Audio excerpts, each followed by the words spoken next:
Hello and welcome to Share Partners panel on men, mental health, and the future of leadership. When it comes to mental health, men have historically had a complicated relationship. From an early age, boys are told to be strong, to not show emotion, that crying is a weakness. Needless to say, there's a lot of obstacles to men feeling able to talk about hard things going on, including their mental health. And many of these dynamics get translated into how men lead in the workplace. Today, we're seeing a male loneliness epidemic, and many people, including men themselves, are coming to realize that conventional notions of what it means to be a man can make things worse for everyone, including the people under their leadership at work. Still, there's an opportunity for a brighter future. So today, we're exploring these big questions with our esteemed panelists. Brandon Saho is the founder and host of the Mental Game podcast, where he's interviewed athletes and celebrities like Terry Crews, Jeffrey Simmons, Joel Kim Booster, among many others, on a variety of topics related to mental health. David Pritchard is on the Wellbeing team at Hyatt Hotels, where he's spearheaded a variety of initiatives to support mental health at Hyatt, in addition to a robust career in well-being, working with Fortune 500 companies, executives, and Olympic athletes. And last but certainly not least, Dr. Alan Lipscomb is a professor of social work at the California State University, Northridge. He's a clinical psychologist by training, published researcher, and book author on topics related to race, men, and trauma. So thank you all for joining today. Before we dive into some of our questions, I want to give you all a chance to share kind of what is your personal connection to mental health and what brought you to your own unique realm of work relating to mental health and well-being. So why don't we start with Dr. Allen? Sure. Thank you for having me today. So my relationship with the mental health, it started very young. When I was a teenager, around 14 years old, just having my own experience with racialized trauma. And at that time, there wasn't a name for it. And so how it manifested and how it stayed with me was through depression, anxiety, and grief. It wasn't until years later that I decided to study psychology, and then later on practice clinical work, that I started to really look at the gaps of mental health and what does it look like around racialized trauma? What does it look like not only outside the community, but also within organizations and systems as well? Thank you. Absolutely, I think in the past many years, I think a lot of people have come to realize that kind of innate relationship between mental health and their identities experiences. So we're going to get into that later. What about you, David?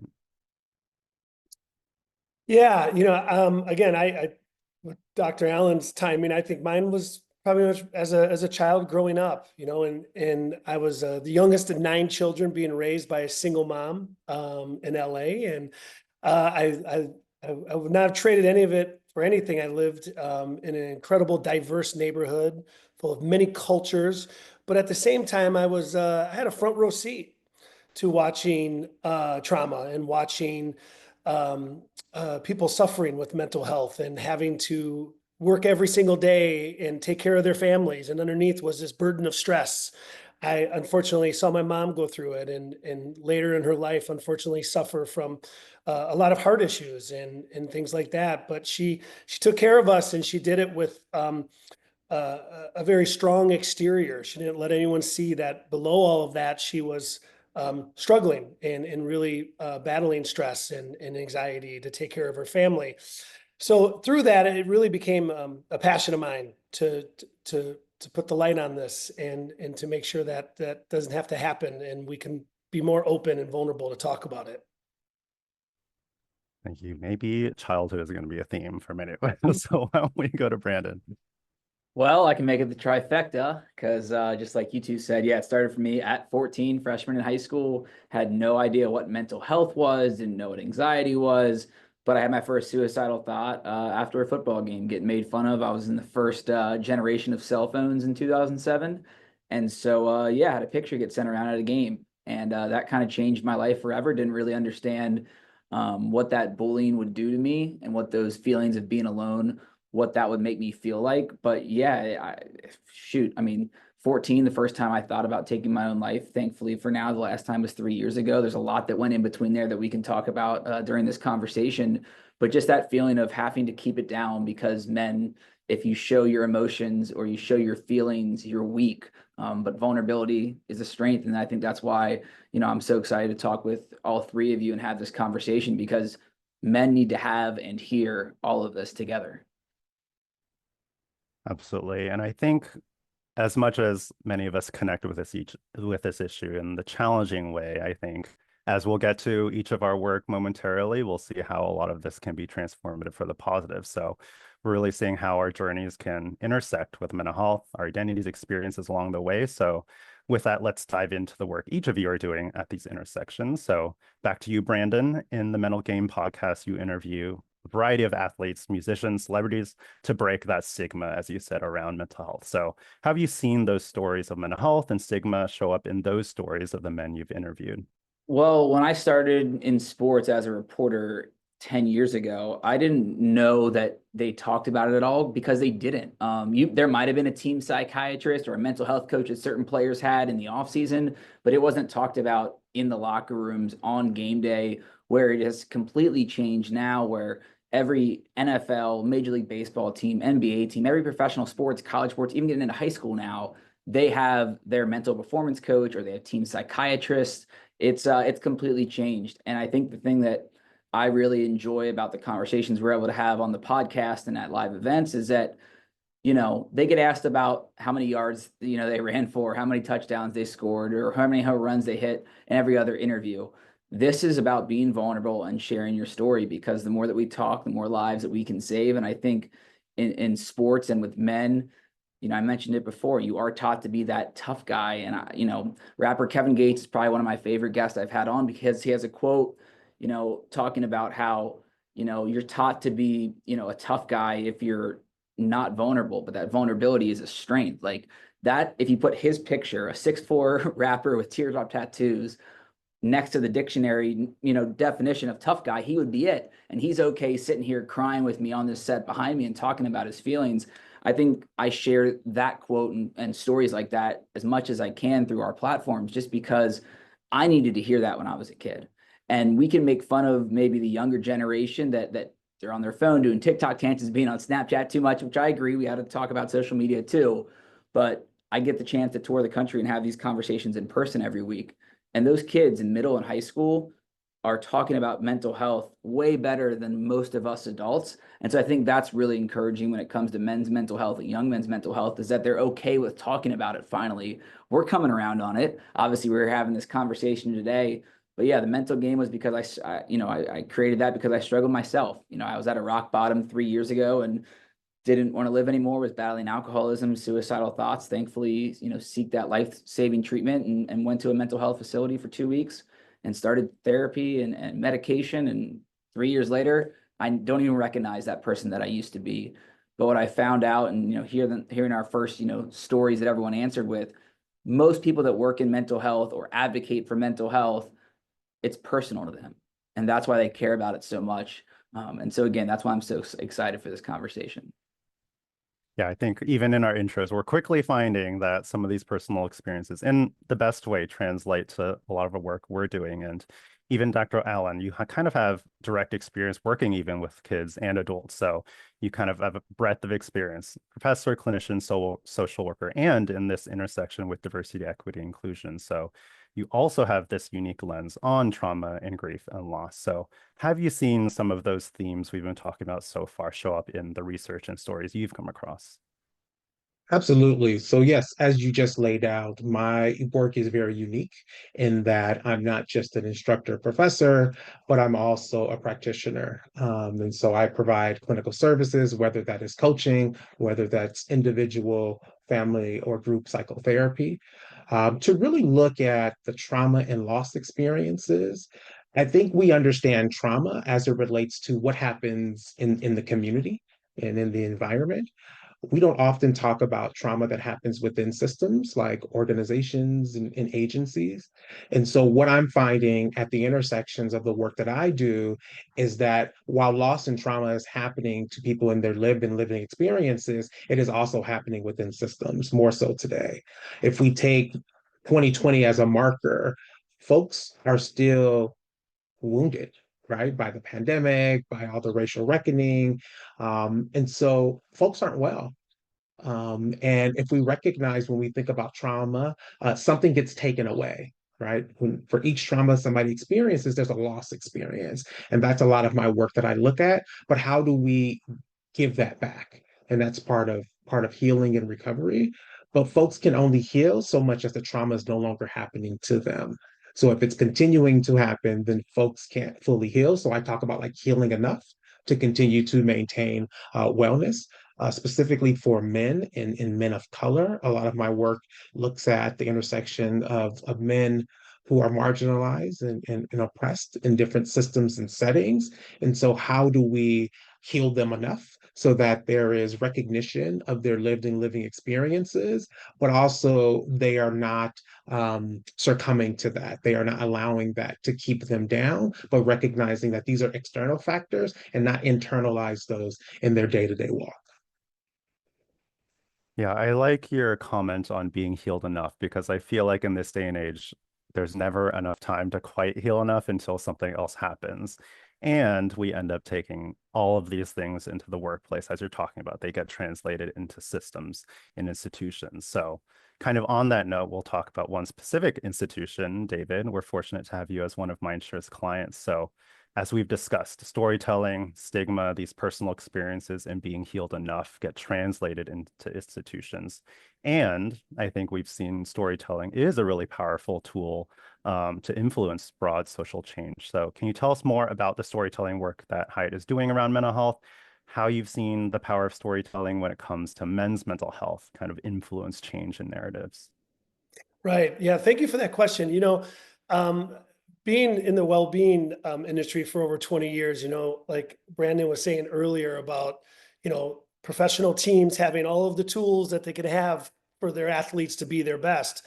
And, having been able to see how companies maybe don't always do it correctly because they don't necessarily um, understand really what the colleagues are looking for. And what we wanted to do as a company that cares and cares and cares for their colleagues, it is part of our values, is we embarked on this journey with Mindshare to really understand that this needed to be a colleague-led strategy and to really understand having colleagues spread across the entire world, making up of many different cultures, that we really needed to understand what did mental health really even mean? How does it even mean in Europe? How does it get talked about in Hong Kong? Bertie, you were on that trip, you understand, right? And that we really wanted to um, do this in a way that everyone would feel that we're talking to them. We're not just talking to a US focused colleague population. And we know that our leaders at Hyatt lead well. So we felt, well, we know if they're leading well on the business side, they lead well on the culture side. And we really dug into data and we dug into surveys, we dug into colleague sentiment, and it continued to point in that direction that leaders are a main reason and a huge influence on colleague-led programs.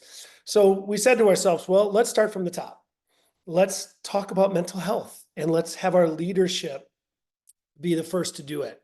And so you can imagine never having to do this before and being able to go to our CEO or our CHRO and leaders like that to say, hey, would you want to talk about your mental health? And you're going to have the entire company watch you, and without even a second, they were like, yes, absolutely. And then what had happened is we really wanted them to be vulnerable about something that happened in their life around mental health. And of course, in the background, you're like, well, how deep are they going to get? How vulnerable are they going to get? Well, they were wanting to talk, just like Dr. Allen, you were saying that, people are still feeling 2020, the travel industry especially is feeling the 2020. And so our leaders were so open to want to talk. And so what that did is it continuously, it opened up the conversation. It became our most engaged, our most successful program that we've ever done. And so you can have the best tools. We have a great benefit program. We have all these amazing tools to support our colleagues. But if we don't understand the infrastructure, if we don't understand the foundation of how our colleagues are feeling, I don't know, those tools, how impactful really are they? So we are really leaning into stories. We're really leaning into our leaders talking about mental health so that it becomes something that we all talk about, that we're breaking that stigma, that the light is shining in the room, the elephant is being addressed. It's no longer just like, put your blinders on, right? And so then our next phase of this work with Mindshare is really opening up to our entire colleague population so that we give them an opportunity. Now, they have seen males and female leaders talk about their mental health, but it's really important that we allow our colleagues from all over the world and all different functions of our business share their stories as well. Yeah, I think one bright spot from the past 5 years is it really called a lot of people to really start and or continue their internal journey with mental health, and almost a permission structure to start talking about it, because more and more we're talking about their mental health, both the challenges and the bright spots. And so I think storytelling is a great and accessible way to start around action around mental health. So speaking of action, and I'm sure many of our viewers want to learn, what can we do to move the needle on men's mental health and well-being at work? So back to you, David. Part of that social change is uplifting bright spots. We hear probably the dark spots all the time and the not great things, and it can be helpful to know what are the positive things happening. So in your experience managing well-being at Hyatt, what are some examples of good male leadership you've seen, and what did this look like, and what kind of impact does it have on well-being? Well, I'll tell you, in the corporate America, it's not something that you talk about very much, right? It's not something that is natural, whether it's on the male side or female side, but especially probably the male side, where it's like, okay, just buck up, just deal with it. And then they, it's that old story of that they're crying in their car in their driveway, right? Before they walk into home.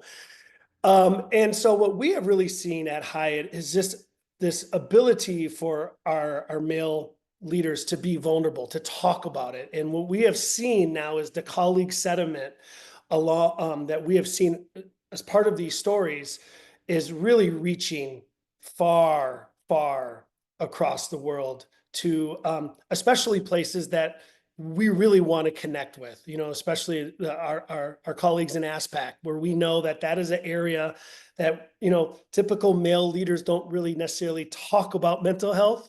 So to get them to be open and vulnerable has been such a tremendous success for that. But additionally, what it's allowed is this, our female leaders, our female colleagues to feel safe, right? And to understand that it's not just us being vulnerable and feeling like, oh, is for a female to talk about it's just part of who they are. They're going to do it, right? But for a male to do it, it opens up the doors for everyone. It really does. Not just for males to talk about it, but this vulnerability, especially if a male is leading a team that does have a lot of females on it, that they're not worried now because they have a male leader that's so open and vulnerable.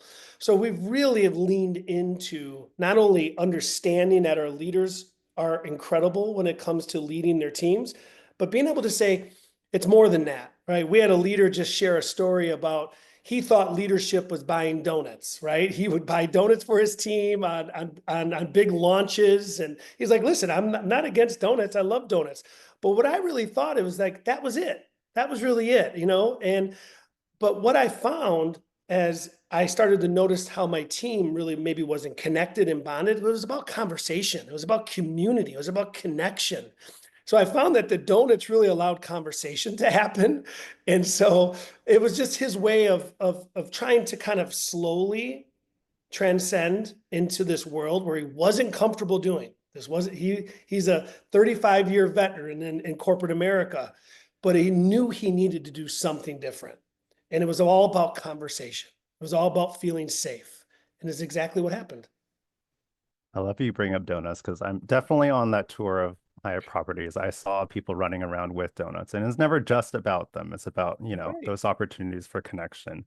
And I think what I'm hearing too from these stories is stories are an opportunity to create new meaning around maybe over the course of time where we're not as intentional like we are now in talking about these things, you end up in patterns. And having an opportunity to sit someone down and many people down increasingly to talk about their experience just reframes them into new narratives and kind of breaks that cycle, frankly, of not being vulnerable and not being honest. So I think, Brandon, similarly, I'd actually say, especially now in the state of leadership, we're really falling under question in terms of people's trust in leaders and institutions. So from the Mental Game podcast, I'm sure you've heard a lot of stories of hardship and stories of success. So what's one success story or even broader theme you've seen around male leadership and mental health, especially in professional workplace contexts? What's a story or theme you found especially powerful and what folks take away from that story? I get a question like this from almost every interview event that I do. It's like, who's your favorite guest or who's your favorite interview? What was your favorite story?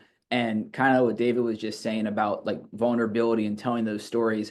I just realized that everyone struggles. It doesn't matter if you're a psychiatrist, if you're leading well-being at Hyatt, it doesn't matter if you're playing the NFL, you're having a concert in front of 20,000 people. We all go through the same stuff.